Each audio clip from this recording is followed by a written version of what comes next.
لكم ويغفر لكم ذنوبكم ومن يطع الله ورسوله فقد فاز فوزا عظيما. أما بعد فإن خير الحديث كتاب الله وخير الهدي هدي محمد صلى الله عليه وسلم وشر الأمور محدثاتها وكل محدثة بدعة وكل بدعة ضلالة وكل ضلالة في النار. أعوذ بالله من الشيطان الرجيم. بسم الله الرحمن الرحيم. ألف لام ميم ذلك الكتاب لا ريب فيه هدى للمتقين الذين يؤمنون بالغيب ويقيمون الصلاة ومما رزقناهم ينفقون. الحمد لله যাবতীয় প্রশংসা গুণগান তারিফ সে মহান রব্বুল আলামিনের জন্য, যে আল্লাহ সুবহানাহু ওয়া তাআলা আমাদেরকে দীর্ঘ এক সপ্তাহ পরে জুমার সালাত আদায় করার জন্য সুস্থ অবস্থায় আমাদেরকে জুমার মসজিদে আসার তৌফিক দান করেছেন। সে মহান রব্বুল আলামিনের শুকরিয়া আদায় করে আমরা সকলে বলি আলহামদুলিল্লাহ। দুরূদ ও সালাম পেশ করছি আমাদের মানবতার মুক্তির দূত সাইয়্যিদুল মুরসালিন খাতামুন নবিয়্যিন নবিয়্যিনা মুহাম্মদুর রাসূলুল্লাহ সাল্লাল্লাহু আলাইহি ওয়াসাল্লামের প্রতি আমরা দুরূদ ইব্রাহিম পড়ি সবাই। আল্লাহুম্মা সাল্লি আলা মুহাম্মদ ওয়া আলা আলি মুহাম্মদ কামা সাল্লাইতা আলা ইব্রাহিম ওয়া আলা আলি ইব্রাহিম ইন্নাকা হামিদুম মাজিদ। আল্লাহুম্মা বারিক আলা মুহাম্মদ ওয়া আলা আলি মুহাম্মদ কামা বারাকতা আলা ইব্রাহিম ওয়ালা আলি ইব্রাহিম ইন্নাকা হামিদুম মাজিদ। সম্মানিত উপস্থিতি, আজকে আমরা জুমায় যে বিষয়টি নিয়ে আলোচনা করব আপনাদের সামনে, সেটি হচ্ছে একজন মুমিনের করণীয়। তো যেই বিষয়টি দেওয়া হয়েছে এটা অত্যন্ত গুরুত্বপূর্ণ একটি বিষয় এবং ইসলামের সম্পূর্ণ বিষয়টা এটার সাথে সম্পৃক্ত। যেমন একটা উদাহরণ দিলে বুঝতে পারবেন যে আমাদের সব কিছু আছে শরীরের ভিতর, হাত আছে, পা আছে, সব কিছু ঠিক আছে। যদি শরীরের রক্ত চলাচল বন্ধ হয়ে যায় তাহলে সে মানুষ বাঁচবে? বুঝতে পারছেন কথা? তো আমাদের বেঁচে থাকার জন্য শরীরের রক্তটা যেভাবে গুরুত্বপূর্ণ, জরুরি, ঠিক তেমনিভাবে একজন মানুষ মুসলিম হিসাবে দাবি করবে, ইমানদার হিসাবে দাবি করবে, এজন্য তার কি লাগবে? ইমান লাগবে। ইমান ছাড়া একজন মানুষ সে প্রকৃত মুসলিম এটা সে দাবি করতে পারবে না। রক্ত ছাড়া যেভাবে একটা মানুষের কোনো কি নাই, মূল্য নাই, ইমান ছাড়াও একজন মুসলিমের কি নাই, মূল্য নেই, মূল্যহীন।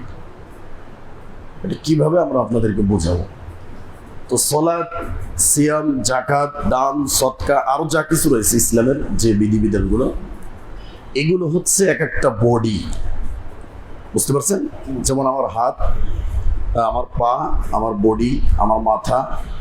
তো এই যে ইসলামের যে বিষয়গুলো রয়েছে এগুলো হচ্ছে কি এক একটা বডি, অঙ্গ প্রত্যঙ্গ। আর ওইটার ভিতর রক্ত চলাচল যেটা করে সেটার নাম কি? ঈমান। তো সেই ঈমান সম্পর্কে আমরা আজকে কোরআন এবং হাদিস থেকে ইনশাআল্লাহ, কোরআন এবং হাদিস থেকে আমরা আপনাদেরকে যতটুকু সম্ভব এই সংক্ষিপ্ত সময়ে আলোচনা করার চেষ্টা করবো ইনশাআল্লাহ। সবাইকে বিনীত অনুরোধ করবো, আপনারা দূর দূরান্ত থেকে আসছেন, আপনাদেরকে অনেক ধন্যবাদ। তো মনোযোগ দিয়ে আমরা ইনশাআল্লাহ খুতবাটি শুনবো। যদি মনোযোগ হারিয়ে যায় তাহলে বুঝতে পারবেন না বিষয়। সম্মানিত উপস্থিতি, তো ঈমান কাকে বলে এটা আমরা জানবো, কেন আমরা ঈমান নিয়ে আসবো, ইমান নিয়ে না আনলে কি ক্ষতি, এসব বিস্তারিত আমরা আলোচনা করবো ইনশাআল্লাহ। সম্মানিত উপস্থিতি, তো ইমান এটা আল্লাহ রাব্বুল আলামিনের বিশেষ একটা রিজিক। এটাকে আপনি মানেন? হ্যাঁ, আমাদের দুনিয়াবি রিজিকটা হচ্ছে কি? খাবার। হ্যাঁ, খাবার না খেলে একটা মানুষ যেমনি ভাবে কি হয়ে যায়, অসুস্থ হয়ে যায়, দুর্বল হয়ে যায়, কাবু হয়ে যায়, ঠিক তেমনি ভাবে এই ইমান নামক রিজিকটা যদি আপনাকে না দিত, তাহলে একটা মানুষ হায় হতাশ, পেরেশানি, টেনশনে, মানে ওর শেষ হয়ে যেত যদি ইমান না থাকে। তো ইমান আল্লাহ রাব্বুল আলামিনের বিশেষ একটা কি রিজিক, এটা অনেক বড় একটা রিজিক। এটা আল্লাহ সবাইকে দেয় না, আর দিলেও আবার কি চলে যায়। যেমন চোর যখন চুরি করে তখন তার ইমান থাকে, জেনাখোর যখন জেনা করে তখন তার ইমান থাকে থাকে না। ইমান কোথায় উঠে যায়? মাথার উপরে চলে যায়, আবার আসে। সম্মানিত উপস্থিতি, তো ইমান তিনটা জিনিসের নাম আজকে আমরা জানবো। এক নম্বর, সবাই মুখস্থ করবেন, এটা জীবনে ভুলবেন না। একটা হচ্ছে মুখের স্বীকৃতি, ইকরার বিল লিসান, মুখ দিয়ে স্বীকৃতি দিতে হবে। অর্থাৎ ইসলামের যত বিধিবিধান আছে সব কিছুকে, আল্লাহকে, নবী, রসুল যারা আসছে, আসমানি কিতাব, সব কিছুকে মৌখিকভাবে কি দিতে হইব? স্বীকৃতি দিতে হইব। এক। দ্বিতীয় নম্বর হচ্ছে তাসদিক বিল জানান, আপনার অন্তর দিয়ে, না, অন্তর দিয়ে কি করতে হইব? বলেন, সবাই বলেন। বিশ্বাস। বিশ্বাস তো মক্কার কাফেররাও করছে। দৃঢ় বিশ্বাস করতে হইব। কি বিশ্বাস বলেন? যেমন আপনি যদি বলেন যে কালিমার অর্থ কি লা ইলাহা ইল্লাল্লাহ, আল্লাহ ছাড়া কোনো মাবুদ নেই, হবে? কি বলতে হইব? আল্লাহ ছাড়া সত্যিকার অর্থে কোনো মাবুদ নাই। এটা যেভাবে, এটাও বলতে হইব যে ঈমান মানে দৃঢ় বিশ্বাস করতে হইব অন্তর দিয়ে। দুই। তিন নম্বর যেটা, সেটা হচ্ছে কি আমালুম বিল জাওয়ারিহ, আমলের মাধ্যমে। আমি জানি যে রোজা ফরজ, নামাজ ফরজ, যাকাত দেওয়া ফরজ, হজ করতে হইব সামর্থ্য হলে, এটা ফরজ আমি জানলাম, মুখে স্বীকার করলাম, বিশ্বাসও করলাম, কিন্তু জীবনে নামাজ পড়লাম না। জীবনে আমার হজ ফরজ হলে হজ করলাম না, জাকাত ফরজ হলে জাকাত দিলাম না, দান করার সামর্থ্য আছে দান করলাম না, তাহলে আমি ইমানদার থাকবো? থাকবো। তো এই তিনটে জিনিসের সমন্বয়ে যদি কেউ এই ইমানকে একবার অস্বীকার করে, তাহলে সে কি কাফের। আর যদি মুখে স্বীকার করে, হ্যাঁ, কিন্তু অন্তরে কি নাই? বিশ্বাস নেই, তার নাম কি? মুনাফিক। মাশাআল্লাহ, আপনারা অনেক অ্যাডভান্স আছেন, আলহামদুলিল্লাহ, আমার জন্য সহজ হবে। আরেকটা আছে মুখেও স্বীকার করছে, অন্তর দিয়েও বিশ্বাস করে, কিন্তু কাজে বাস্তবায়ন নেই, এটার নাম কি? ফাসিক। মাশাআল্লাহ, জাযাকাল্লাহ। ফাসিক, এর নাম কি? ফাসিক। তাহলে এই তিনটা যদি যার ভিতর থাকবে সেই ইমানদার, তা না হইলে একটা যার ভিতর থাকবে সে এক দলে চলে যাবে, আবার দুইটা যার ভিতর থাকবে সেও এক দলে চলে যাবে, মানে এরকম দল ভাগ হয়ে যাবে। দেখেন পৃথিবীতে মানুষ নিয়ে যখন গবেষণা করবেন আপনি আশ্চর্য হয়ে যাবেন। এই বিষয়ে অনেক গভীর আলোচনা রয়েছে, আমি ওটা যাব না। তো মানুষ এমন একটা জিনিস, মানুষকে আল্লাহ রাব্বুল আলামিন যেভাবে সম্মানিত করেছে, আবার মানুষের এমন কিছু টাইটেল বা নাম আল্লাহ দিয়েছে যেটা অন্য কোনো সৃষ্টির ক্ষেত্রে আমরা লাগাইতে পারবেন না। যেমন আমি বললাম যে একজনকে ঈমানকে অস্বীকার করছে, তাকে আমরা কি বলবো? কাফের। কিন্তু আল্লাহর একটা সৃষ্টি, গরু, বাছুর, ছাগল, হাঁস, মুরগি বা কুত্তা, এগুলোকে আপনি বলতে পারবেন যে কুত্তাটা কাফের? কুত্তা তো নামাজ পড়ে না, হাঁস মুরগি নামাজ পড়ে না, কিন্তু ওরা তো আল্লাহর একটা সৃষ্টি। বলতে পারবেন আপনি যে গরুটা কাফের হয়ে গেছে, গরুটা নামাজ পড়ে না, মুশরিক হয়ে গেছে? বলতে পারবেন? কাকে বলতে পারবেন? মানুষকে। এখন বলেন আল্লাহ রাব্বুল আলামিন যে বললো যে মানুষকে আমি উত্তম করে সৃষ্টি করেছি, আবার মানুষ কি বলতেছেন? কি? কাফের। এমন কিছু কোরআন আল্লাহ রাব্বুল আলামিন শব্দ নিয়ে আসছে, কাফের, ফাসিক, জালেম, মুনাফিক, যা কিছু বলেন এগুলো সব কার লকব? মানুষের লকব। ফেরাউন একটা লকব, তাই না? ফেরাউন কি একজন মানুষ ছিল না? আল্লাহ কি ফেরাউনের হেদায়েত চায় নাই? চেয়েছে। তাহলে নবী মুসাকে কেন পাঠালেন? সম্মানিত উপস্থিতি, তো মানুষকে আল্লাহ রাব্বুল আলামিন যেভাবে সম্মানিত করেছে, আবার মানুষের এমন কিছু টাইটেল দিয়েছে যা কোনো প্রাণীর ক্ষেত্রেও কিনা প্রযোজ্য নয়। এই বিষয়ে আরেকটা আলোচনা আছে, আমরা ইনশাল্লাহ করবো এই আলোচনাগুলো, আপনারা তখন বুঝতে পারবেন। তো আজকে আমাদের যে বিষয়টি বলছিলাম, দেখেন আল্লাহ রাব্বুল আলামিন বলছে যে ইয়া আইয়ুহাল্লাযীনা আমানু আমিনু বিল্লাহি ওয়া রাসূলিহি। ভালোভাবে খেয়াল করবেন যে আল্লাহ বলছেন ইয়া আইয়ুহাল্লাযীনা আমানু, কাদেরকে বলছে? ঈমানদারদেরকে বলছে যে হে ঈমানদারেরা, বলছে আমিনু, তোমরা ঈমান আনো। কথাটা কেমন হয়ে গেল না? আপনি বললেন যে আপনার নাম কি আলামিন, হ্যাঁ, বা আপনার নাম আলামিন, ঠিক আছে, তারপর আবার যদি জিজ্ঞেস করেন যে আমার নাম কি, বলো তো, কেমন হয়ে গেল না? আল্লাহ ঈমানদারদেরকে বললো যে হে ঈমানদারেরা আমিনু, তোমরা ঈমান আনো। বুঝতে পারেন এই কথা? এখন একটা উদাহরণ দিতে বুঝতে পারবেন, এখন বুঝতে পারেন যে ঈমানদারদেরকে কেন আল্লাহ এই কথা বললো। আল্লাহ বলছেন ইয়া আইয়ুহাল্লাযীনা আমানু ও আনফুসাকুম, ভালোভাবে খেয়াল করে শুনে এই উদাহরণগুলো। বলছে হে ঈমানদারেরা, তোমরা নিজেরা বাঁচো এবং তোমাদের পরিবারদেরকে বাঁচাও। আল্লাহ অন্য জায়গায় বলছে ইয়া আইয়ুহাল্লাযীনা আমানু হাল আদুল্লুকুম আলা তিজারাতিন তুনজিকুম মিন আযাবিন আলীম। আমি তোমাদেরকে এমন একটা ব্যবসা সম্পর্কে জানিয়ে দেব না যেই ব্যবসা তোমাদেরকে জাহান্নামের আগুন থেকে মুক্তি দেবে। তো ঈমানদারদেরকে, ঈমানদার যে, তাকে কেন এই কথাগুলো বললো? কি বুঝাতে চেয়েছে আল্লাহ? দেখেন, এটার একটা উদাহরণ দিলে আপনারা বুঝতে পারবেন।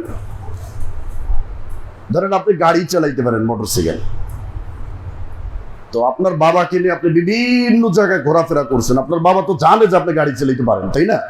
সবাই জানে যে আপনি ভালো একজন ড্রাইভার। তো আপনি শ্বশুর বাড়িতে যাইবেন, তো আপনার বউকে সাথে নিছেন, আপনার সন্তানদেরকেও গাড়িতে নিছেন, পিছনে আপনার ওয়াইফ আর সামনে আপনার বাচ্চা কাচ্চা। তো বৃদ্ধ বাবা বা মা যদি বেঁচে থাকে, তো যাওয়ার সময় আপনাকে কি বলবে বলেন তো? মাশাআল্লাহ, কি বলে বলেন? এর মানে কি বলেন? মানে আপনার ছেলে কি গাড়ি চালাইতে পারে না নাকি? এত জানেই যে আমার বাবা, আমার সন্তান ড্রাইভার, পাকা ড্রাইভার, আমাকে নিয়ে ঘুরেছে বিভিন্ন জায়গায়। তো জানার পরেও কেন বললো যে বাবা একটু সাবধানে যাস? কেন বললো এই কথাটা? সতর্ক, এবং সন্তানের প্রতি তার ভালোবাসাটা এত বেশি যে বলছে যে বাবা তুই একটু সাবধানে যাস। তো ঈমানদারদের প্রতি আল্লাহ রাব্বুল আলামিনের ভালোবাসা এত বেশি যে আল্লাহ রাব্বুল আলামিন ঈমানদারদেরকে ঈমানদার সম্বোধন করে, আবার তাদেরকেই বলছে যে তোমরা কি আনো? ঈমান আনো। তার মানে আল্লাহর ভালোবাসা বুঝাইছে ঈমানদারদের। বুঝতে পারেন? যেমন কোরআনের একটা আয়াত পড়ছেন আপনারা যে আল্লাযীনা আমানু আশাদ্দু হুব্বান লিল্লাহ, যারা ঈমানদার তারা আল্লাহকে বেশি ভালোবাসে। এবার আল্লাহ যে ঈমানদারদেরকে ভালোবাসে, এটা পেয়েছেন দলিল? শুধু এইটা জানেন দলিল যে যারা ঈমানদার তারা আল্লাহকে সবচেয়ে বেশি ভালোবাসে পৃথিবীতে। কিন্তু আল্লাহ যে ঈমানদারদেরকে কতটুকু ভালোবাসে এর দলিল আছে না নাই? অনেক আয়াত আছে এরকম। এই আয়াতটা রব্বুল আলামিন বলছেন ইয়া আইয়ুহাল্লাযীনা আমানু আমিনু বিল্লাহি ওয়া রাসূলিহি ওয়াল কিতাবিল্লাযী নাযালা আলা রাসূলিহি ওয়াল কিতাবিল্লাযী আনজালা মিন ক্বাবল। আল্লাহ রাব্বুল আলামিন বলছেন ঈমানদাররা তোমরা ঈমান আনো আল্লাহ রাব্বুল আলামিনের প্রতি, এরপরে তার যত কিতাব রয়েছে কিতাবের প্রতি, রাসূলদের প্রতি, তারপরে ফেরেশতাদের প্রতি। আমরা জানি যে ঈমানের রকম কয়টা? 6টা। আল্লাহর প্রতি, ফেরেশতাদের প্রতি, সমস্ত কিতাবের প্রতি, নবীদের প্রতি, ভালো মন্দ তাকদীরের প্রতি, পরকালের প্রতি, এই 6টা বিষয় ঈমান। তো আমি আপনাদের অনুরোধ করব যে আমরা যেহেতু ঈমানের বিষয়টা আমরা নিয়েছি ধারাবাহিকভাবে, এই ঈমানের একটা বিষয়কে নিয়ে আজকে শেষ করতে পারবো না। শুধু আল্লাহ রাব্বুল আলামিনের প্রতি ঈমান আনার বিষয়টি নিয়ে আজকে কথা বলার ইচ্ছা করব, চেষ্টা করব ইনশাআল্লাহ। বাকিগুলো বলার সুযোগ হবে না। তো আল্লাহ রাব্বুল আলামিনের বিষয়ে কথা বলতে গেলে অনেক সময়ের প্রয়োজন। আমি যতটুকু আপনাদেরকে দিতে পারবো, আমি জানি না কতটুকু দিতে পারবো। তো এই একটা বিষয় আমরা শুধু আজকে বলবো, কারণ আল্লাহ রাব্বুল আলামিনের প্রতি ঈমান এজন্য আনতে হবে, আমরা আজকে অধিকাংশ মানুষ বিভ্রান্ত বা গাফেল, ইসলাম থেকে আমরা অনেকটা দূরে, যেটা আল্লাহ রাব্বুল আলামিন এই আয়াতের শেষে বলছে ওমাইয়াকফুর বিল্লাহি, যে ব্যক্তি আল্লাহকে চিনল না, আল্লাহর পরিচয় জানলো না, আল্লাহ সম্পর্কে যার কোনো জ্ঞান নেই, এই আয়াতের শেষে আল্লাহ রাব্বুল আলামিন বলেন ফাকাদ দাল্লা দালালাম বাঈদা, ওই ব্যক্তি পথভ্রষ্টতার একবারে সর্বশেষ পর্যায়ে পৌঁছে গেছে আল্লাহর পরিচয় না জানার কারণে। তো আল্লাহ রাব্বুল আলামিনের প্রতি যদি আপনার ঈমান আনতে হয়, তাহলে এই ক্ষেত্রে তিনটা বিষয় আপনাকে লক্ষ্য রাখতে হবে। সবাই ভালোভাবে কান করে শুনবে। এক নম্বর হচ্ছে আল্লাহ রাব্বুল আলামিনের যে সত্তা রয়েছে, সত্তা মানে আল্লাহর যে অস্তিত্ব। আমি একজন ব্যক্তি, আমার একটা সত্তা, আমি এই যে ব্যক্তি আমার সত্তা, আমার একটা নাম আছে, আমার একটা গুণ আছে, তাই না? এরকম তো আল্লাহ রাব্বুল আলামিন যে আছেন, যেমন আল্লাহ রাব্বুল আলামিনকে বিশ্বাস করেন, আছে না বাংলাদেশে? তাদেরকে কি বলে? নাস্তিক, তাই না? নাস্তিক বলে, মানে আল্লাহর অস্তিত্বকেও অস্বীকার করছে। যাই হোক, এদের বিষয় আলাদা। তো আল্লাহ রাব্বুল আলামিনের প্রতি বিশ্বাস আনতে হইলে আপনাকে তিনটা জিনিস মনে রাখতে হইব। আল্লাহর অস্তিত্বর প্রতি বিশ্বাস আনতে হইব, আল্লাহর সত্তা। দ্বিতীয় নম্বর হচ্ছে আল্লাহ রাব্বুল আলামিনের যত গুণাবলী রয়েছে। তিন নম্বর হচ্ছে আল্লাহ রাব্বুল আলামিনের সমস্ত নামগুলোর প্রতি ঈমান আনতে হবে। এর জন্য একটা হাদিসে আসছে, যে ব্যক্তি আল্লাহ রাব্বুল আলামিনের 99টি নাম কি করবে? না, মুখস্থ আসলে। যে ব্যক্তি ওগুলোকে কি করবে? সংরক্ষণ করবে। মানে আল্লাহ রাব্বুল আলামিনের এই প্রত্যেকটা নামের যে গভীরতা রয়েছে, অর্থ রয়েছে, এগুলো যে আয়ত্ত করবে। মুখস্থ তো আমিও পারবো, এখন শুনাইতে পারবো। মুখস্থ শুনাইলে জান্নাত দিয়ে দেবে আল্লাহ? না, ওই নামের অর্থ কি, ওটির ভিতরে একটা কি অর্থ রয়েছে, এটা যখন বুঝবে। যেমন আমি বললাম যে আল্লাহ রাব্বুল আলামিন কি? গফফার। এখন এই গফফার নামটা, এটার ভিতর কি গুণ রয়েছে, এটা যদি কেউ না বুঝে, তাহলে যে অপরাধ করবে সে আল্লাহর কাছে ক্ষমা চাইতে পারবে? পারবে? পারবে না। এজন্য ওই নামের সাথে যে বৈশিষ্ট্য রয়েছে, গুণ রয়েছে, এই গুণও আমাদের কি করতে হবে? জানতে হবে। আল্লাহর প্রতি বিশ্বাস, ঈমান যদি আনতে হয়, তাহলে কয়টা জিনিস বলছি? তিনটা। এক নম্বরে আল্লাহর সত্তার প্রতি বিশ্বাস, দুই নম্বরে তার সমস্ত গুণের প্রতি বিশ্বাস, আর তার যত নাম আছে, ওয়ালিল্লাহিল আসমাউল হুসনা ফাদউহু বিহা। 99টা নাম মানে এটা ভাইবেন না যে আমার 99টা নাম এসে। আমি বললাম যে আমি আজকে মসজিদে 100 টাকা দান করবো, আমি গুইনা রাখছি 100 টাকা যে আজকে দিব, এর মানে কি আমার কাছে আর কোনো টাকা নেই? হ্যাঁ, 100 টাকাই আছে না। আল্লাহ রাব্বুল আলামিনের 99টা নাম আছে, তার মানে কি আর নাই? আছে, আরো বহুত নাম রয়েছে। এই নামের প্রতি আমাদের কি করতে হবে? বিশ্বাস করতে হবে। এই জায়গাটাই সবচেয়ে বেশি ঘাবলা। আল্লাহ রাব্বুল আলামিনের নামের বিকৃতি, আর এই আল্লাহ রাব্বুল আলামিন সম্পর্কে না বোঝার কারণে মানুষ আজকে কি হয়েছে? বিভিন্ন পথ পদ্ধতি, আরো বহুত কিছু, যেগুলোর বিষয়ে আমরা এখন এত খোলাখুলি আলোচনা করব না। এখন আমরা একটু নরমাল আলোচনা করব। এই বিষয়ে আমাদের গভীর আলোচনা আরো পরে হবে ইনশাআল্লাহ আপনাদের সাথে। তো আল্লাহ রাব্বুল আলামিনের সত্তা এবং তার গুণ যেটা, এটা সম্পর্কে আমাদের জানতে হবে। দেখেন, প্রত্যেকটা মানুষের আলাদা একটা কি থাকে? গুণ থাকে। আর মানুষ কিন্তু তার গুণেই পরিচিত লাভ করে, ঠিক না? তো ধরেন সবাই মানুষ, সবাই কি মানুষ, এটা একটা জাত। তারপর মহিলাদের একটা জাত রয়েছে, তারপরে আপনার কি রয়েছে? গরু ছাগলের একটা জাত রয়েছে। এরকম প্রত্যেকটা একটা জাত রয়েছে।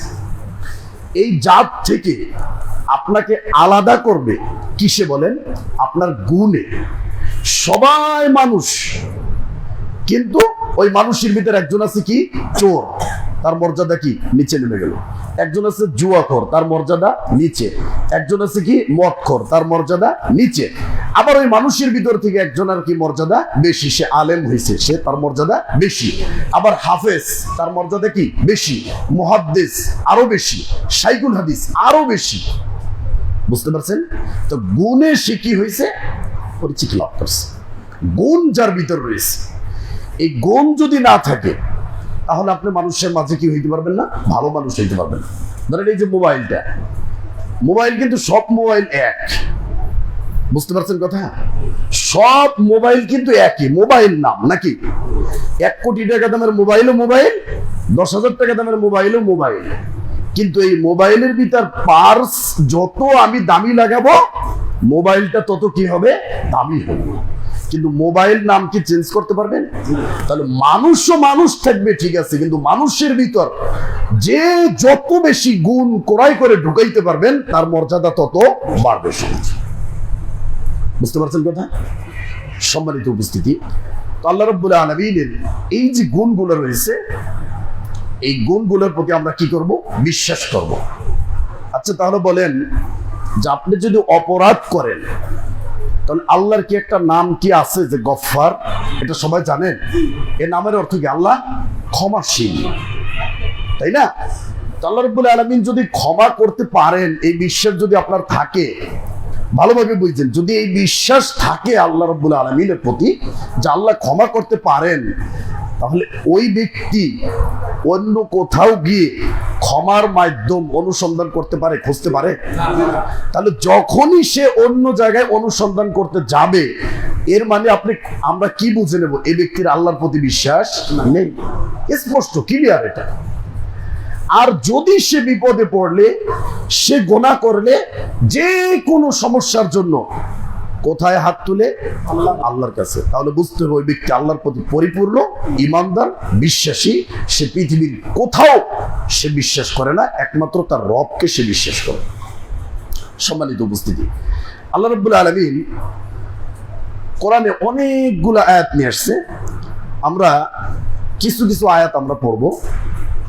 দেখেন, আল্লাহ রাব্বুল আলামিন বলছেন যে ওয়ালাউ শাআ রাব্বুকা লাআমানা মান ফিল আরদি কুল্লুহুম জামিআ। বলছেন আল্লাহ যদি ইচ্ছা করতেন তাহলে জমিনের সবাই কি করত? ঈমান নিয়ে আসতো। মানে আল্লাহ যদি চাইতেন এটা, তাহলে আল্লাহ পারতেন। আবার আল্লাহ রাব্বুল আলামিন বলছেন আফা আনতা তুকরিহুন নাসা। হে নবী, আপনি কি মানুষকে বাধ্য করবেন? হাত্তা ইয়াকুলু মুমিনিন। মানুষকে ঈমান আনতে আপনি কি বাধ্য করবেন? আমি রব্বুল আলামিন যদি চাইতাম তাহলে সবাই কি করত? ঈমান আনতো। কিন্তু আপনি কাউকে বাধ্য করে, জোর করে ঈমান আনয়ন করতে পারবেন না, এই ইখতিয়ার আপনাকে দেওয়া হয় না। আল্লাহ রাব্বুল আলামিন এই আয়াতে বলছে, দেখেন যে ওমা কানা লিনাফসিন আন তুমিনা ইল্লা বিইজনিল্লাহ। বলছেন পৃথিবীর কোন মানুষ তার নিজের ইচ্ছায় ঈমান আনতে পারবে না। ঈমান যেটা আনে, যার ঈমান আছে, সেটাও আল্লাহর অনুমতিতে। স্পষ্ট সূরা ইউসুফ, সূরা ইউনূস 10 নম্বর সূরা 100 নম্বর আয়াত। আল্লাহ রাব্বুল আলামিন বলেন ওমা কানা লিনাফসিন আন তুমিনা ইল্লা বিইজনিল্লাহ। এরপর আল্লাহ কি বলেন? ওয়ায়াজআলুর রিজসা আলাল্লাযিনা লা ইয়াকিলুন। যারা কোরআন হাদিস শুনে সারা জীবন, যারা সারা জীবন শুনে কোরআন হাদিস, ইসলামের ভিতর কথা হবে দুইটা, একটা কোরআন, একটা হাদিস, যেটা বিদায় হজের ভাষণে নবী জোরালো কণ্ঠে বলে গেছে, শোনো সাহাবী, আমি তোমাদের মাঝে দুটি জিনিস রেখে যাচ্ছি, যদি এই দুটি জিনিস তোমরা শক্তভাবে মাড়ির দাঁত দিয়ে কামড়ে ধরে রাখতে পারো, পৃথিবীর কোনো অপশক্তি নাই তোমাদেরকে বিভ্রান্ত করে বিপথে গোমরা বানিয়ে দেবে। আর যখন এই দুইটা থেকে তোমরা সরে যাবে, তখন তোমাদেরকে কি করবে? সমস্ত গোমরাহি, পথভ্রষ্টতা, বেদাত, শিরক, আরো যত যা কিছু রয়েছে সব তোমাদেরকে কি করবে? পেয়ে বসবে। সম্মানিত উপস্থিতি, আল্লাহ রাব্বুল আলামিন এখানে স্পষ্ট বলছেন, যারা কোরআন হাদিস শুনবে, বুঝবে না, কোরআন শুনবে, হাদিস শুনবে, বুঝাই দেওয়া হবে যাদেরকে, তারা যদি না বুঝে, এদের উপরে আল্লাহ অপবিত্রতা, কুফরি এবং পথভ্রষ্টতা আল্লাহ চাপিয়ে দেন। নাউযুবিল্লাহ। এজন্য আল্লাহ সূরা নূরের 51 নম্বর আয়াতে আল্লাহ কি বলছেন? ইন্নামা কানা কাওলাল মুমিনিনা ইযা দুউ ইলাল্লাহি ওয়া রাসূলিহি লিয়াহকুমা বাইনাহুম আইয়াকুলু সামি'না ওয়া আতা'না। ঈমানদারদের 1 নম্বর বৈশিষ্ট্য, যেটা আল্লাহ রাব্বুল আলামিন বলছেন, যখনই তোমাদেরকে কোরআন এবং হাদিসের দিকে ডাকা হবে, যখনই তোমাদেরকে কোন সমাধানের জন্য কোরআন এবং হাদিস থেকে সমাধান দেওয়া হবে, তখন যারা ঈমানদার, যারা ঈমানদার বলে দাবি করে, তাদের একটাই স্লোগান হবে কি? শুনলাম, মেনে নিলাম। আমার বাপদাদার থেকে আমি এটা পাই নাই, আমার ইমাম বলে নাই, আমার পীর বলে নাই, আমার অমক বলে নাই, তমক বলে নাই, এই কথা কোরআন বলছে। আপনি কোরআন গবেষণা করেন, ইমানদার বলে যদি কেউ দাবি করে, ইমান নামক রিজিকটা যদি আল্লাহ আপনাকে দিয়ে থাকে, তাহলে আপনার কথা হবে কি সামিআনা ওয়া আতানা। যেমন ধরেন জুমার দিনে রাসূল সাল্লাল্লাহু আলাইহি সাল্লাম যেটা বলছে, যেটা আমাদেরকে করতে বলছে, এটা পালন করার নাম কি বলেন? সুন্নাত।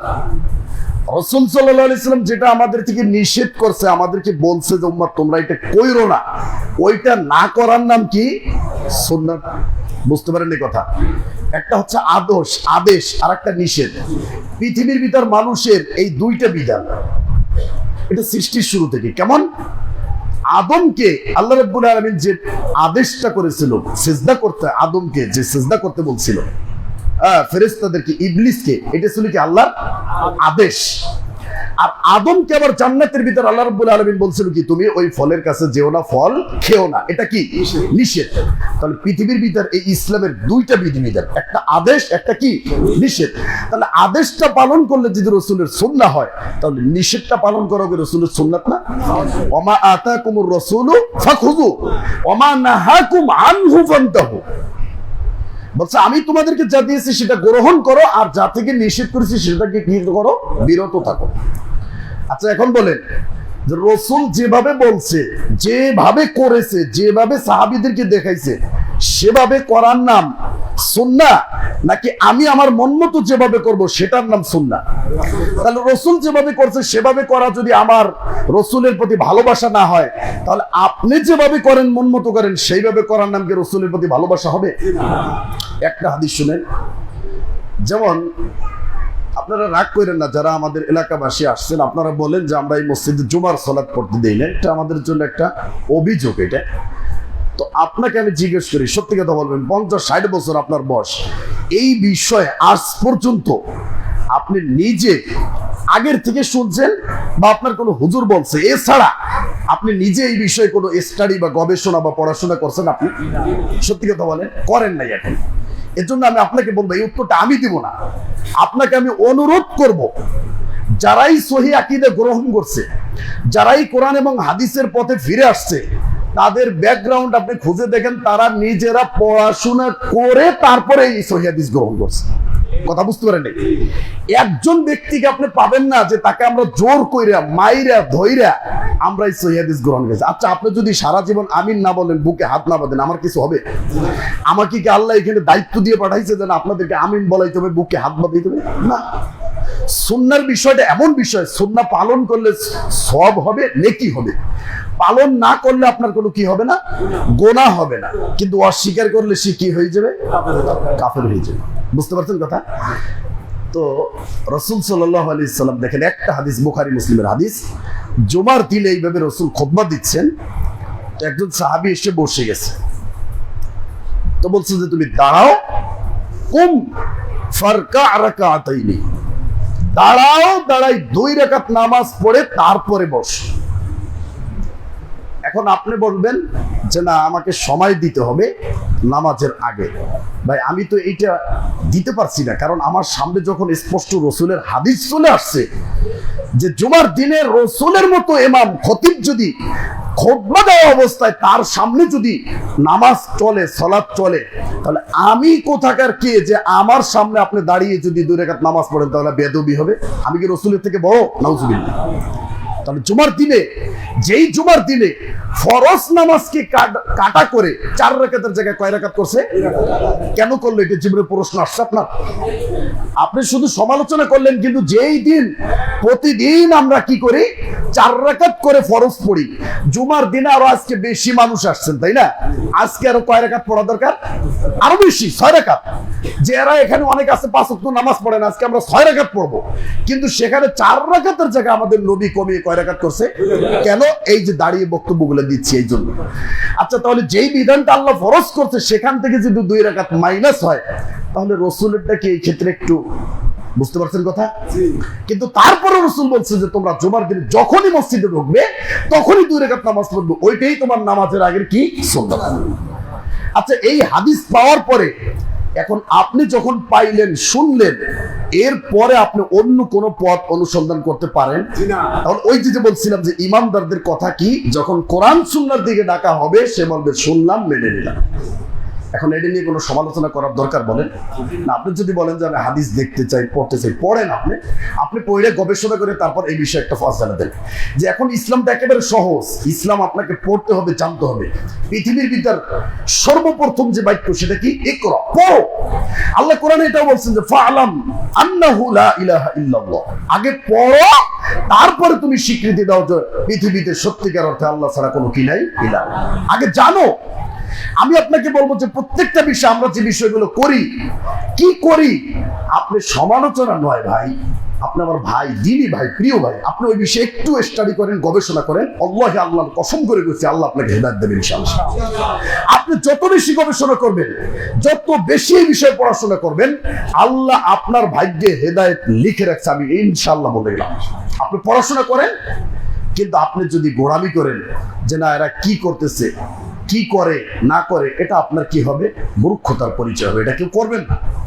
আপনারা এখানে নামাজ পড়তে আসেন, আপনারা আমাদের দ্বীনী ভাই, আপনি আমিন বলেন না বলেন কোনো দুঃখ নেই, আপনি সূরা ফাতিহা পড়েন না পড়েন কোনো দুঃখ নেই। আপনি যেটা করতেছেন এটা করেন, অসুবিধা নেই। আপনারটা যদি আপনি মনে করেন যে ঠিক, তাহলে তো সেক্ষেত্রে আমি ওটার দায়ভার নিব না, নিব বলেন। কিন্তু আমি এখানে দাঁড়িয়ে আমার ব্যক্তিগত একটা কথা বলার কোনো অধিকার আমার আছে?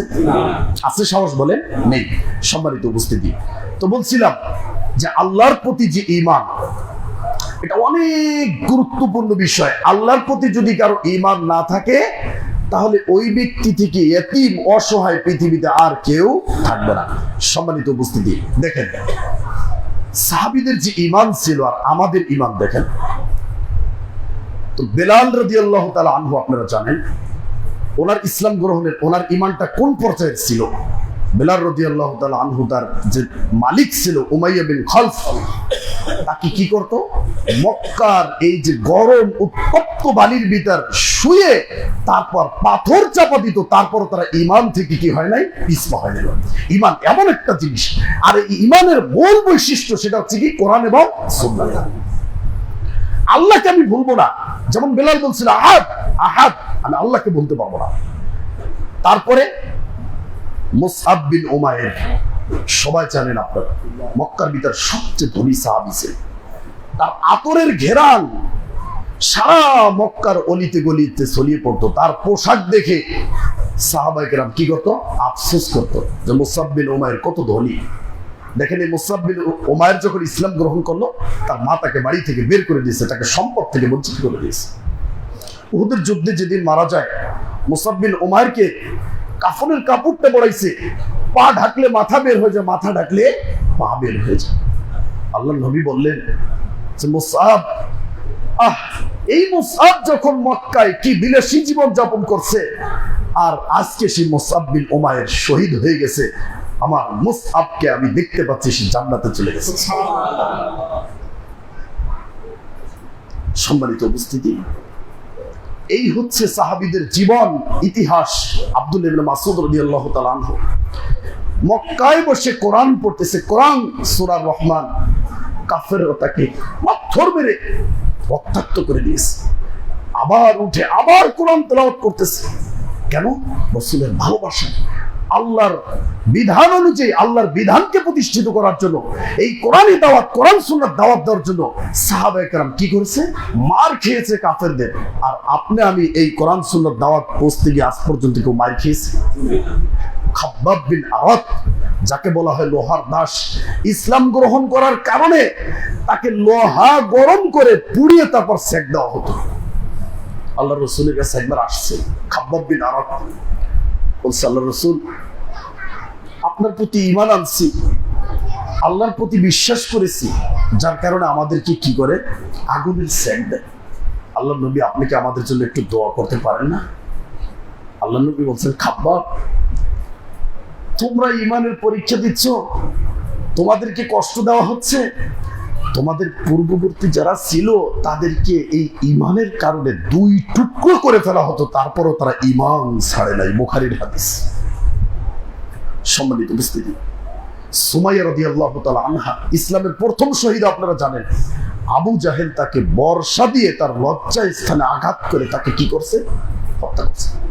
তার স্বামী ইয়াসারকে হত্যা করছে, তার ছেলে আম্মারকে হত্যা করছে। আল্লাহর নবী হাদিস বলছেন, সবরান আলা ইয়াসির ইন্না মাউইদাকুমুল জান্নাহ, হে ইয়াসিরের পরিবার তোমরা ধৈর্য ধারণ করো, তোমাদের প্রতিশ্রুত স্থান হচ্ছে জান্নাত। সুবহানাল্লাহ।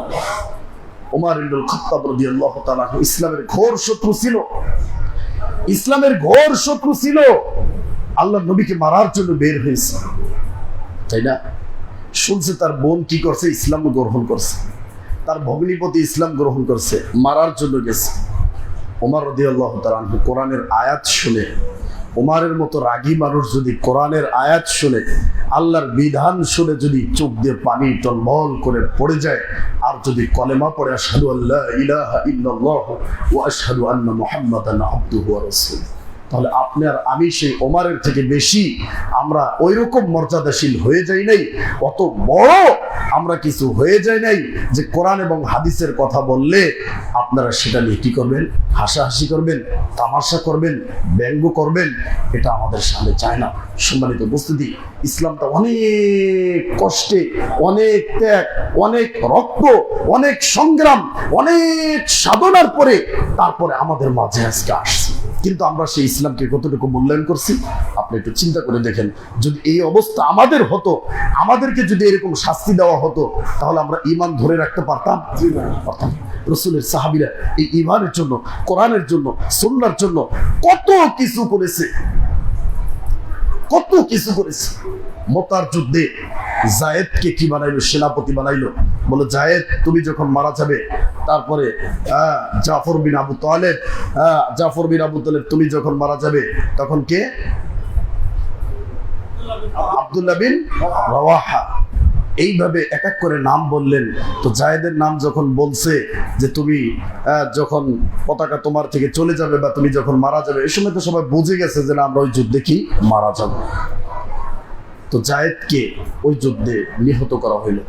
তার পতাকা জাফর বিন আবু তালেব দেখেন হাত কেটে ফেলছে, ডান হাত কেটে ফেলছে, পতাকা বাম হাত দিয়ে ধরছে, বাম হাত কেটে ফেলছে, তারপরে আবার আপনার মুখ দিয়ে চেপে ধরছে, এমন ভাবে হত্যা করা হয়েছে। আল্লাহ নবী বলছেন জাফরকে আমি দেখতে পাচ্ছি যে জাফরকে এই যে দুনিয়াতে তার হাত কাটছে, আল্লাহ রাব্বুল আলামিন তাকে জান্নাতে দুটি পাখা দিয়েছে, যেই পাখা দিয়ে সে জান্নাতের ভিতরে উড়ে বেড়াচ্ছে জাফর। সম্মানিত উপস্থিতি, তো আমাদের ঈমানটা কি আমরা সাহাবীদের ঈমানের মতো আমরা করতে পারবো না? ইনশাআল্লাহ। সম্মানিত উপস্থিতি, দেখেন তো এই যে ঈমান, আল্লাহ রাব্বুল আলামিন যদি ঈমানকে আমরা যদি আমাদের ঈমানটা দুর্বল হয়ে গেছে, এটা আমরা বুঝতে পারবো কিভাবে? আমাদের ঈমান যদি দুর্বল হয়ে যায় আমরা বুঝতে পারবো কিভাবে? যে আমাদের কোরআন পড়তে মন চায় না, আমাদের সলাতের প্রতি কি নাই, মনোযোগ নাই, আল্লাহকে আমরা ডাকতে পারি না। আমি দোয়ার ভিতর দোয়া করলে আমার চোখ দিয়ে কি আসে না, পানি আসে না। পাপকে যখন আপনি ছোট মনে করবেন, মুমিনরা পাপকে মনে করে যে তার নাকের ডগার উপর কি বসে আছে, একটা পাথর, পাহাড় মনে করে। আর যে ব্যক্তি পাপী, সে ব্যক্তি তার পাপকে কি মনে করে, একটা মশা মাছের মতো। তাই ঈমানদার যখনই পাপ হয়ে যাবে তখন সে কি করবে, তওবা করবে। সম্মানিত উপস্থিতি, আমরা এই যে ঈমান যদি আমাদের দুর্বল হয়ে যায়, তাহলে আপনি যখনই দেখছেন যে না আপনার নামাজে মন বসে না, বা কোরআন তেলাওয়াত করতে পারছেন না, বা 10টা টাকা মসজিদে আপনি দান করবেন, করতে পারছেন না, আচ্ছা কখনো কি আপনার মনে হয়েছে যে আমার ঈমানটা দুর্বল হয়ে গেছে, আমি আল্লাহর কাছে একটু কাঁদি, আল্লাহর কাছে একটু বলি যে আমার কি সমস্যা, আমি কেন আমি আল্লাহ রাব্বুল আলামিনের সামনে দাঁড়িয়ে 5 ওয়াক্ত সালাত যেটা আমাদের জন্য ফরজ করা হয়েছে আমি কেন পড়তে পারছি না? কখনো এটা বলছেন আপনি? বলেন না। সম্মানিত উপস্থিতি, তা আমাদের ঈমান আর সাহাবীদের ঈমান অনেক ডিফারেন্স ছিল। তো আল্লাহর প্রতি ঈমান যদি আপনি আনতে যান, আপনাকে এক শ্রেণীর লোক বলবে যে আল্লাহকে তো দেখা যায় না, তাহলে আল্লাহকে কেন বিশ্বাস করবো, বলে না? আচ্ছা এই যে ফ্যানের বাতাসটা হচ্ছে, আপনারা দেখতে পাচ্ছেন বাতাসটাকে, তো এখন কি এটাকে অস্বীকার করা যাবে যে বাতাস হচ্ছে না? এই যে বিদ্যুতের মাধ্যমে আপনার ফ্যানটা চলছে, আচ্ছা এটা কি একটা কারেন্ট আছে না, এটা বিদ্যুৎ, এটা কি দেখা যায়? দেখা যায়। আমি যে কথাটা বলছি যে মাইকে আপনারা শুনতে পাচ্ছেন, একটা শব্দ হচ্ছে, শব্দটা কি দেখা যায়? আচ্ছা মোবাইল যে ইন্টারনেটটা চলে, একটা নেটওয়ার্ক আছে না? হ্যাঁ, ইন্টারনেট থাকলে বোঝা যায় এটা, কিন্তু সেই নেটওয়ার্কটা কখনো দেখা গেছে? দেখা যায় না। আপনি একটা চুম্বক ধরবেন, চুম্বকটা ধরে আপনি বালুর ভিতর দিয়ে টানাটানি করবেন, ওই চুম্বকের সাথে কি চলে আসবে? লোহা চলে আসবে। চুম্বকের ভিতর যে একটা এই যে একটা শক্তি, মধ্যাকর্ষণ শক্তি যেটা বলে, এই শক্তিটা কখনো দেখা যায়? দেখা যায় না। তো এটা যেভাবে দেখা যায় না, এটা আপনাকে মানতে হবে, বিশ্বাস করতে হবে। ঠিক আমাদের রবকেও দেখা যাবে না, কিন্তু তার যে সৃষ্টি রয়েছে, এজন্য যখন আপনাকে বলা হবে আপনার রবকে আপনি চিনবেন কি দিয়ে? আল্লাহ রাব্বুল আলামিনের যত নিদর্শন রয়েছে, নিদর্শনের মাধ্যমে আল্লাহকে চিনতে হবে। এবং আল্লাহ রাব্বুল আলামিনের যত সৃষ্টি রয়েছে, এই সৃষ্টির মাধ্যমে আপনি কি করবেন? আল্লাহকে চিনতে পারবেন যে আল্লাহ কত বড়, কত মহান রব্বুল আলামিন। দেখেন, তো আল্লাহ রাব্বুল আলামিনের বলছিলাম নামের প্রতি বিশ্বাস। যদি আল্লাহর নামের প্রতি বিশ্বাস থাকে, তাহলে আল্লাহর নামের ভিতর কি বরকত রয়েছে আপনি কল্পনা করে পারবেন। আল্লাহ রাব্বুল আলামিনের একটি সূরা রয়েছে, সূরা 29 পারা, সূরা মুলক, আপনারা জানেন। আল্লাহ রাব্বুল আলামিন বলেন, তাবারাকাল্লাযী বিয়াদিহিল মুলক, তাবারাকাল্লাযী বিয়াদিহিল মুলক ওয়া হুয়া আলা কুল্লি শাইইন কাদির। বরকতময় আল্লাহ রাব্বুল আলামিন। তো আয়াতের তাফসীর কখনো দেখছেন যে বরকতময় আল্লাহ রাব্বুল আলামিন কেন বললো? আল্লাহ রাব্বুল আলামিন কি বরকত দিয়েছে? আল্লাহর নামের ভিতর কি বরকত রয়েছে? তো বিসমিল্লাহ বলে যদি আপনি খানা না খান, আল্লাহর নাম না নেন, তাহলে বরকত হবে? হবে না। ওই খাবারের সাথে কে থাকবে? শয়তান থাকবে। বাড়িতে ঢোকার সময় যদি আপনি সালাম না দেন, তাহলে ওই বাড়িতে কে থাকে? শয়তান থাকে। আল্লাহ রাব্বুল আলামিন বলছেন যে এই যে বরকত আল্লাহ, এটা আপনি কিভাবে বুঝবেন? আল্লাহর বরকতটা আপনি এভাবে বুঝবেন, যারা জমি চাষ করেন, তো জমিতে আপনি যে ধানটা লাগান, আচ্ছা বলেন তো কয়টা ধান আপনি লাগান? ধরেন 1 কেজি ধান দিয়ে আপনারা কি করেন? আগে একটুই দেন, তাই না? এটা দেওয়ার পরে এত বড় বড় হয়, ওইটা আবার লাগান। তো 1 কেজি ধান থেকে এই যে বের হলো, এভাবে আপনি পুরো জমিটা, আপনি 1 কেজি ধান দিয়ে আপনি পুরো জমিটা কভার করলেন, ওখানে কত মন ধান হবে? আপনি ধান দেবেন 1 কেজি, আল্লাহ দেবে কয় কেজি? 10 কেজি। বরকত বুঝতে পারছেন? এটা কি বরকত নয়? এটা কি আল্লাহ বরকতের নিদর্শন নয়? যে জমিতে আপনি ধান দিলেন 5 কেজি, আল্লাহ রাব্বুল আলামিন আপনাকে 40 কেজি ধান দিয়েছে। আপনি গাছ লাগাইছে আপনার বাবা, আম গাছ, 14 পুরুষকে ওই গাছের আম খাওয়াই দিয়েছে আল্লাহ রাব্বুল আলামিন, দেয় নাই? এটা আল্লাহ রাব্বুল আলামিনের বরকত। এটা আল্লাহ রাব্বুল আলামিনের বরকত। এটা তো বলছিলাম যে আল্লাহ রাব্বুল আলামিনের গুণের প্রতি বিশ্বাস করতে হইব, যে আল্লাহর যে গুণ রয়েছে, সিফাত এবং তার নামের প্রতি বিশ্বাস। তো বলছিলাম যে মানুষের মর্যাদা বাড়ে কিসে? গুণে। আর পশুর মর্যাদা বাড়ে কিসে? তার ওজনে। পশু, ধরেন একটা ষাঁড় যদি 50 কেজি হয় গোশত, তাহলে এটার দাম কত হবে? ধরেন 50,000 টাকা। কিন্তু যদি 100 কেজি হয়, তার দাম কি 50,000 টাকা? তাহলে গরু, ছাগল যেগুলো রয়েছে, পশু প্রাণী যেগুলো রয়েছে, এগুলোর দাম বাড়ে কিসে? এদের ওজনে। আর মানুষের দাম বাড়ে কিসে? মানুষের বৈশিষ্ট্যে। ধরেন আপনি যখন আমার সম্পর্কে জানতে পারবেন যে আমি কোন কোয়ালিটির লোক, ধরেন আমি মাদ্রাসার একটা কালেকশনে গেছি, আপনার বাজারের একজন ব্যবসায়ী, আমি যখন যাব তখন আমার একটা ধারণা যে না, আমি ওই লোকটার কাছে যাবো, উনি খুবই ভালো, উনি দান দক্ষিণা করে আর কি, এটা আমি জানলাম। আরেক ব্যক্তির দোকানে যাব, তো ওই ব্যক্তি সম্পর্কে আমি জানি কি যে না, দানও করে না, আবার অনেক খটখাট করে। তাহলে এই দুই ব্যক্তির ভিতরে একটা বৈশিষ্ট্য আছে না? তো আল্লাহ রাব্বুল আলামিনের এই যে গুণগুলো রয়েছে, এই গুণ সম্পর্কে যখন আপনার ধারণা থাকবে, যখন আপনি জানবেন যে না, আল্লাহর এই গুণ সত্য, তিনি গফফার, তিনি ক্ষমা করতে পারেন, তিনি রাজ্জাক, তিনি রিজিক দিতে পারেন, তিনি আর শাফি, তিনি আরোগ্য হইলে, তিনি রোগী হইলে তাকে সুস্থতা দান করতে পারেন, তখনই আপনি যখন বিপদে পড়বেন, যখন রোগগ্রস্ত হবেন, তখন আল্লাহর কাছে আপনি কি চাইবেন? আশ্রয় চাইবেন। আর যদি এই নামের প্রতি আপনার বিশ্বাস না থাকে, যদি জ্ঞান না থাকে, যদি না জানেন, তখনই আপনি কোথায় যাবেন? অন্য জায়গায় চলে যাবেন। আল্লাহ রাব্বুল আলামিন কত বড় ক্ষমতাশীল, এটা যদি আপনার জানা না থাকে, তাহলে কখনোই আপনি আল্লাহ রাব্বুল আলামিনের প্রতি আপনার ভালোবাসা, বিশ্বাস বা ওইরকম আপনি তাকে মান্যগণ্য করতে পারবেন না। ধরেন আপনি রাস্তা দিয়ে যাওয়া দিচ্ছেন, একজন আপনাকে একটা থাপ্পড় দিচ্ছে, থাপ্পড় দেওয়ার পরে আপনি আবার কি করবেন? পাল্টা তাকে কি করবেন? যে কোনো মূল্যে তাকে একটা দেওয়ার চেষ্টা করবেন, ঠিক না? কিন্তু যখন আপনি দেখবেন যে ওই থাপ্পড়টা আপনাকে একজন ওয়াসি সাহেব দিয়েছে, ওয়াসি ছিলেন এসপি, আচ্ছা তখন কি আপনি ওনাকে থাপ্পড়টা দিতে পারবেন? আরো কি বলবেন, স্যার আরো 2টা দেন, দরকার কি বলবেন, ওরা যেন আরো 2টা দেন, তবু আমাকে জেলে নিয়েন না। তো ওই ব্যক্তি থাপ্পড় দিল, তাকে আপনি পাল্টা থাপ্পড় দিতে গেলেন, আর ওয়াসি সাহেব যখন আপনাকে থাপ্পড় দিল তখন আপনি কি করলেন, আরো 2টা নিজে সাইডে নিতে গেলেন। কেন বলেন? কিসের জন্য? আপনি ওসি সাহেবের পাওয়ারটা জানেন, তার গুণটা জানেন, যে তাকে সরকার একটা পাওয়ার দিছে, সে আপনাকে এখান থেকে কি করবে, জেলে ভরতে পারবে। কিন্তু ওই ব্যক্তি সম্পর্কে আপনার ধারণা কি, যে না, সে তার এই ক্ষমতা নেই, এই জন্য আপনি তাকে পাল্টা আক্রমণ করতে যাচ্ছেন। ঠিক আছে না? তো যখনই আপনি জানবেন যে আল্লাহ রাব্বুল আলামিনের কত ক্ষমতা, তার নামের কি পাওয়ার, তার গুণের কি পাওয়ার, তিনি কেমন বরকত দেয়, তখনই আপনি আল্লাহর কাছে ধন্যবাদ দিতে পারবেন, তখনই আল্লাহর প্রতি ভালোবাসা আসবে, তখনই আল্লাহর প্রতি ইবাদত আপনার বেড়ে যাবে, তখনই আপনার সালাতে মন বসবে, তখনই আপনি কোরআন তেলাওয়াত করতে পারবেন, তখনই আপনি 2 টাকা দান করতে পারবেন। আর যখন এগুলোর প্রতি বিশ্বাস না থাকবে, তখন আপনার ইবাদত করতে মন চাইবো না, কোরআন তেলাওয়াত করতে মন চাইবো না, দান করতে মন চাইবো না, আর আপনার কি হবে না, ঈমান বাড়বে না, ঈমান আরো কি করবে, কমবে।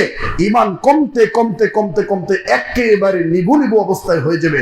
আর ওই অবস্থায় যদি আপনি মৃত্যুবরণ করেন, আল্লাহ নবী বলছেন যে কোন ব্যক্তি যদি মৃত্যুবরণ করে এই অবস্থায় যে সে আল্লাহর সাথে শিরিক করছে, তার ঈমান নেই, বেঈমান অবস্থায়, তাহলে ওই ব্যক্তির স্থান কোথায়? জাহান্নামে। সারা জীবন আমার এই যে সবকিছু, আমার ব্যবসা বাণিজ্য সবকিছু আমার কোথায় গেল? আপনার আজকে যে এই ব্যবসা বাণিজ্যের কারণে, পরিবারের কারণে, ক্ষেত খামারের কারণে, এই জন্য আব্দুল্লাহ ইবনে মাসউদ তিনি বলতেন যে লা তাত্তাকিযু যায়আতা ফাতারগাবু ফিদ দুনিয়া, তোমরা দুনিয়ার ক্ষেত খামার, তারপরে তোমার এই জমি, তারপরে ব্যবসা বাণিজ্য, এগুলোর প্রতি তোমরা লেগে যেও না, তাহলে তোমরা কি করবে, পরকাল হারাবে। যত তুমি দুনিয়ার পিছনে দৌড়বে, তত তুমি আল্লাহকে ভুলবে। আর আল্লাহকে তুমি যত স্মরণ করবে, আল্লাহর কাছে যত আসবে, মসজিদে যত আসবে, ইবাদত যত বেশি করবে, তত ওই দুনিয়া তোমার পিছনে দৌড়বে। তুমি কেন দুনিয়ার পিছনে দৌড়বে? তুমি কেন টাকার পিছনে দৌড়বে? টাকা তোমার পিছনে দৌড়বে। তুমি শুধু কি করো, আল্লাহর গোলাম হয়ে যাও, আল্লাহর কাছে আসে, আল্লাহকে চিনো, আল্লাহকে সিজদা দাও, তাহলে তোমার সব কিছু সহজ হবে। আল্লাহ রহমানুর রহিম। তুমি যত বড় পাপ করো, আল্লাহ রাব্বুল আলামিন তোমাকে ক্ষমা করবে। সম্মানিত উপস্থিতি, আল্লাহ রাব্বুল আলামিন কোরআনকে এত সুন্দর করে বানিয়েছেন, কিন্তু আল্লাহ এত মহান, এত মহান, এত ক্ষমতাশীল, তারপরেও আল্লাহ রাব্বুল আলামিন এই কোরআনে 114টা সূরা রাখছে।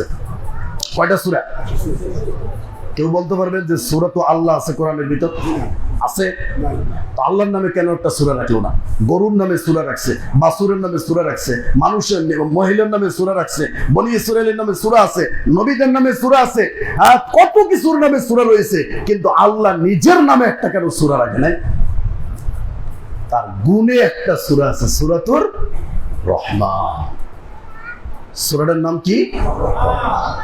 যখনই আপনি চুরি করবেন, যখনই আপনি জেনা করবেন, ব্যভিচার করবেন, আল্লাহ রাব্বুল আলামিনের এই নাম, এই গুণ যদি আপনার জানা থাকে, এই বৈশিষ্ট্য যদি জানা থাকে, যে না আমি যত অপরাধ করি, আল্লাহ যেহেতু রহমান, দুনিয়াতে আমাকে ক্ষমা করবে, তাহলে আপনার ওই রবের কাছে যে ক্ষমা চাইবে। সম্মানিত উপস্থিতি, আল্লাহ রাব্বুল আলামিন আমাদেরকে আল্লাহর এই নামের উপর ঈমান নিয়ে এসে আমরা যেন 3টা বিষয়ের উপর ঈমান আনতে পারি। আল্লাহ রাব্বুল আলামিনের অস্তিত্বকে, যেভাবে বললাম যে নাস্তিকরা যদি এই উদাহরণগুলো আপনাকে দেয়, যেমন আমাদের মনের ভিতর যে দুঃখ কষ্ট, বা অনেকের ব্রেন আছে, এটা কি বোঝা যায়, দেখা যায়? আমার মনের ভিতর দুঃখ কষ্ট আছে, এটাকে আপনি দেখতে পাবেন? তো অনেক জিনিস আছে দেখা যায় না, কিন্তু সেটাকে বিশ্বাস করতে হবে। তো আমার ভিতরে রাগ উঠে, কখনো কখনো আমি নরম হই, কখনো আমি একটা ফুল থেকে ঘ্রাণ নেই, ঘ্রাণটা কি দেখা যায় বলো? তরকারি নষ্ট হয়ে গেলে আমরা নাকে দিলে বুঝতে পারি যে নষ্ট হয়ে গেছে, আসলে এটা কি দেখা যায়? তো আল্লাহ রাব্বুল আলামিন কি দেখা যায় না, এই জন্য বিশ্বাস করবেন না? তার সমস্ত সৃষ্টি এবং তার নিদর্শন, চন্দ্র সূর্য, এগুলো দেখে আমরা কি করব? বিশ্বাস করব। তো আল্লাহর সত্তার প্রতি বিশ্বাস, আল্লাহর অস্তিত্ব আছে, তিনি অস্তিত্বহীন থেকে অস্তিত্বে আনায়নকারী। আল্লাহ রাব্বুল আলামিন আল হাই আল কাইয়ুম লা তাখুযুহু সিনাতু ওয়া লা নাওম। আল্লাহ রাব্বুল আলামিন তার অস্তিত্ব আছে এটার প্রতি আমাদের বিশ্বাস করতে হবে। আল্লাহর যত নাম রয়েছে এই নামের প্রতি আপনার বিশ্বাস করতে হবে। প্রত্যেকটা কাজে আমরা কি করব? আল্লাহর নাম নেব। সব কাজ আমরা আল্লাহর নাম নিয়ে শুরু করব, তাহলে বরকত হইব। বাড়িতে ঢুকবো আমরা সালাম দিব, তারপরে আমরা টয়লেটে ঢুকবো সালাম দেবো। যেখানে যে নাম রয়েছে সব আল্লাহ রাব্বুল আলামিনের নাম নিয়ে যদি আমরা প্রত্যেকটা কাজ শুরু করি, অবশ্যই সেটার ভিতর কি হবে? বরকত হবে। আর আল্লাহর নামের ভিতর আল্লাহর নাম যদি নিতে হয় আপনাকে, তাহলে আপনাকে কি করতে হবে? কোরআন পড়া শিখতে হবে। কোরআনের ভিতর যে বরকত রয়েছে আপনি কোনোদিন কল্পনা করে পারবেন না। আর আল্লাহ রাব্বুল আলামিনের যত সিফাত রয়েছে, গুণ রয়েছে, প্রত্যেকটা গুণের প্রতি প্রত্যেকটা ঈমানদার মুসলিমকে কি করতে হবে? ঈমান নিয়ে আসতে হবে। আল্লাহ রাব্বুল আলামিন আমাদেরকে বোঝার এবং আমল করার তৌফিক দান করুক। আল্লাহুম্মা আমিন। ওয়া আখিরু দাওয়ানা আলহামদুলিল্লাহ।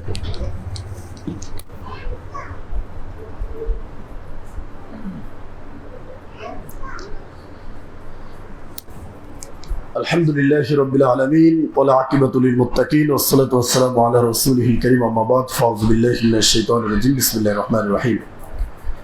সম্মানিত উপস্থিতি, যদি আমরা ঈমান নিয়ে না আসি তাহলে আল্লাহ রাব্বুল আলামিন কি বলছেন? যে মা আমানাত ক্বাবলাহুম মিন ক্বরিয়াতিন আহলাকনাহা আফাহুম ইউমিনুন। বলছে পূর্ববর্তী যত জাতি ছিল যারা ঈমান আনে নাই, আমি তাদেরকে কি করছি? ধ্বংস করে দিয়েছি। এরপর আরেকটা বলছে আল্লাহ রাব্বুল আলামিন যে ওমা যা আলাইহিম লাউ আমানু বিল্লাহি ওয়াল ইয়াউমিল আখির ওয়া আনফাকু মিম্মা রাযাকাহুম। আল্লাহ বলছেন মানুষের কি এমন ক্ষতি হতো যদি তারা আল্লাহ এবং পরকালের প্রতি ঈমান নিয়ে আসে। কথাটা কেমন ভাবে বলছে আল্লাহ দেখছেন? বলছেন তোমাদের এমন কি ক্ষতি হতো বলো। আপনারা এখানে যদি সবাই নামাজি হয়ে যান, সবাই যদি ঈমানদার হন, আল্লাহর কোনো ক্ষতি হবে?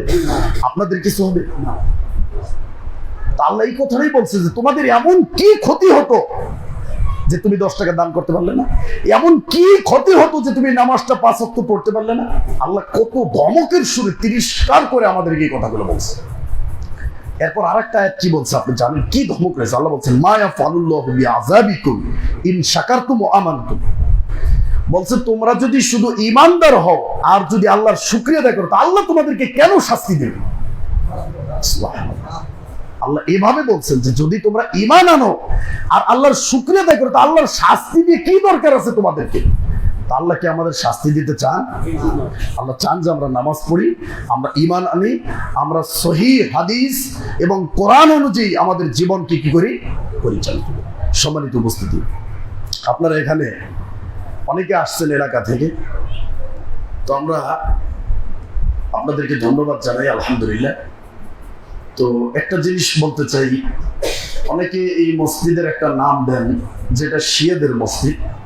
আসলে আপনি যদি আমাদের প্রতি রাগ হয়ে এটা নামটা দেন, তাহলে এটা আপনারই ক্ষতি হবে। কারণ পৃথিবীর ভিতর যত মসজিদ আছে সব কার? আল্লাহ। এটা কে বলছে? আল্লাহ কোরআনে বলছে ওয়ান্নাল মাসাজিদা লিল্লাহি ফালা তাদউ মা'আল্লাহি আহাদা। পৃথিবীর ভিতর যত মসজিদ আছে সব কার? আমার মসজিদ। তুমি যখনই নাম দেবে যে শিয়া মসজিদ, আহলে হাদিস মসজিদ, হানাফি মসজিদ, তখন তুমি নিজের করে বানিয়ে নেলে। ওইখানে যত মানুষ ইবাদত করবে ওই ইবাদতের হকদার তুমি হয়ে গেলে। আমার কাছে কিছু প্রশ্ন নেই, এটার জন্য তোমার জবাব দেওয়া লাগবে। মানুষ এটা বুঝতে চায় না। তাহলে মসজিদ, পৃথিবীর ভিতর সমস্ত মসজিদ কার বলেন? আল্লাহর মসজিদ। আমার কথা যে আমরা যেইগুলো করতেছি, যদি আপনাদের সন্দেহ লাগে যে না আমরা যেটা করে এটা কোথায় পাই বা কি দেখি, আপনাদের কাছে আমরা অনুরোধ জানাবো যে আপনারা আমাদের কাছে এসে জিজ্ঞেস করবেন, বসবেন।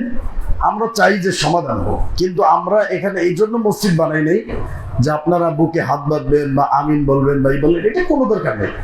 এটা আপনার ব্যক্তিগত মতামত। এটা আপনি যদি রসুলকে ভালোবাসেন, রসুলের সুন্নাহর প্রতি যদি আপনার আমল করার যদি ইচ্ছা থাকে, রসুলের শাফাত আপনার পেতে মন চায়, তাহলে আপনি আমল করবেন। যদি কেউ আমিন না বলে তার নামাজ হবে না? যদি কেউ বুকে হাত না বাঁধে তার নামাজ হবে না? হয়ে যাবে। আল্লাহ চাইতেছে যে আপনি আমার সামনে আসেন, আপনি নামাজে আসেন। আপনারা এখানে মসজিদ দিয়েছে, আপনার এলাকাবাসী আরো গর্ব করবেন যে না আমাদের এলাকায় একটা কি হয়েছে, নতুন মসজিদ দিয়েছে, আলহামদুলিল্লাহ। আল্লাহর কাছে এইখানে যদি আপনার একটা বাচ্চা আপনি পড়তে দেন, আপনি যদি এখানে 10টা টাকা দিয়ে উপকার করেন, এটা যদি আপনি ধরে রাখেন, রাসূল সাল্লাল্লাহু আলাইহি সাল্লাম বলছেন যারা সমাজের ভিতর একটা ভালো কাজ চালু করবে, এই ভালো কাজ এটা যতদিন পর্যন্ত পৃথিবীতে স্থায়ী লাভ করবে, কিয়ামত পর্যন্ত তারা কবর বসে তার সওয়াব পেতে থাকবে। সুবহানাল্লাহ। আবার যদি এটাকে ধ্বংস করার চেষ্টা করে, এটার প্রতি যদি কেউ হিংসা করে, যদি অহংকার করে, যদি এটার প্রতি চক্রান্ত করে, তাহলে কিয়ামত পর্যন্ত এটার যত পাপ, এই শাস্তি সে কবর বসে পেতে থাকবে। তাহলে আমরা চাইবো যে এখানে এই প্রতিষ্ঠান কিভাবে দাঁড়ায়, যেহেতু এখন সমাজ অনেক অন্ধকার। এখানে একটা প্রতিষ্ঠান হয়েছে, আলহামদুলিল্লাহ, মসজিদ হয়েছে, মাদ্রাসা হয়েছে। আপনারা কি খুশি না বেজার বলেন? খুশি না? আলহামদুলিল্লাহ। আমরা আপনাদেরকে অনুরোধ করব যে এই মাদ্রাসা জানুয়ারি থেকে চালু হবে ইনশাআল্লাহ। ভর্তি ফরম, ভর্তির সব কার্যক্রম শেষ। আপনাদের কাছে এখন শুধু অনুরোধ থাকবে যে আপনারা বাচ্চা দিয়ে এখানে আমাদেরকে উপকার করবেন। এতটুকু পারবেন না ইনশাআল্লাহ? আপনার বাচ্চাকে বাংলা, ইংরেজি, আরবি, তারপর আপনার কম্পিউটার প্রশিক্ষণ কোর্স থাকবে আমাদের এখানে, সিসি ক্যামেরা দ্বারা নিয়ন্ত্রিত থাকবে। এরপরে আরবি এবং ইংলিশটাই আমরা আলাদা পার্সোনাল টিচার রেখে, যাতে প্রত্যেকটা বাচ্চা আরবি এবং ইংলিশে অনর্গল কথা বলতে পারে, এরকম করে দক্ষ করে আমরা তুলব ইনশাআল্লাহ। এবং এখান থেকে যাতে হাফেজ বের হয়, কোরআনের হাফেজ। একটা হাফেজ যদি আপনাদের এলাকা থেকে বের হয়, এখান থেকে হেঁটে যায়, তাহলে এটা আপনাদের জন্য কি গর্বের বিষয় না যে আমাদের প্রতিষ্ঠানে পড়ে? এটা তো দ্বীনি প্রতিষ্ঠান ভাই, এটা আল্লাহর নবীর প্রতিষ্ঠান, আল্লাহর প্রতিষ্ঠান। আমাদের কিছু না, আমরা কতদিন আছি বলে? আমরা আজ আছি, কাল থাকবো না। কিন্তু আমরা যদি আমাদের ছেলেপেলের জন্য, আমাদের ভবিষ্যৎ প্রজন্মের জন্য কিছু করে যাই, এটা আমরা কবরে বসে সওয়াব পাবো না? আমি টাকা দিয়ে না পারি, আমি একটা ছাত্র এনে দেবো, আমি একটু পরামর্শ দেবো যে না এটা এইভাবে এভাবে করো, এতে কি আমার সওয়াব হবে না বলে? যেহেতু এখানে আমরা কোনো মন্দিরও না, মাজারও না, কোনো মূর্তিরও পূজা করি না, আমরা তো সেজদা আল্লাহ কি করি নাকি? নামাজের ভিতর কোরআনটা তো আল্লাহর কোরআনটাই পড়ি নাকি? আমাদের কোনো ব্যক্তিগত কোরআন আছে না। এই জন্য আপনাদেরকে যারা এলাকাবাসী আছেন অনুরোধ করবো, ভাইরা আমার, আপনারা আমাদের দ্বীনি ভাই, প্রিয় ভাই, আপনারা এই মসজিদ মাদ্রাসার জন্য দোয়া করবেন এবং সবাই এখানে ছাত্রদের সহযোগিতা করবেন ইনশাআল্লাহ। এই মসজিদ মাদ্রাসার অনেক খরচ